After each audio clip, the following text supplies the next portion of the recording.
சேலம் மாவட்டம் ஓமலூரை அடுத்த காடையாம்பட்டி தாலுகாவில் தீவட்டிப்பட்டி பேருந்து நிலையம் உள்ளது. இங்கு சேலம் நாடாளுமன்ற உறுப்பினர் தொகுதி மேம்பாட்டு நிதியிலிருந்து 12 லட்சம் ரூபாய் மதிப்பில் கடந்த 2 ஆண்டுகளுக்கு முன்பு நவீன நிழற்கூடம் அமைக்கப்பட்டது. இந்த பேருந்து நிழற்கூடத்தை தினமும் 1000க்கும் மேற்பட்டோர் பயன்படுத்தி வந்தனர். இந்த நிலையில் பயணிகள் அமரும் இருக்கைகளை மர்ம நபர்கள் திருடி சென்றிருப்பது பொதுமக்களிடையே அதிர்ச்சியை ஏற்படுத்தியுள்ளது. பயணிகள் நிழற்கூடத்தில் மக்கள் அமர்ந்து செல்வதற்கான இருக்கைகளை உடனடியாக அமைக்க வேண்டும் என்று சேலம் மாவட்ட காவல்துறைக்கு பொதுமக்கள் கோரிக்கை விடுத்துள்ளனர். அதன்படி பயணிகள் நிழற்கூட இருக்கைகள் திருட்டு குறித்து தீவட்டிப்பட்டி போலீசார் விசாரணை நடத்தி வருகின்றனர்.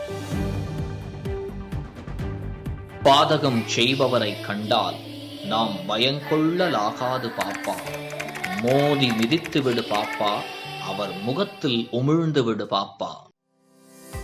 அண்மை செய்திகளை உடனுக்குடன் தெரிந்து கொள்ள இணைந்திருங்கள் இயம்நாடு தொலைக்காட்சியுடன்.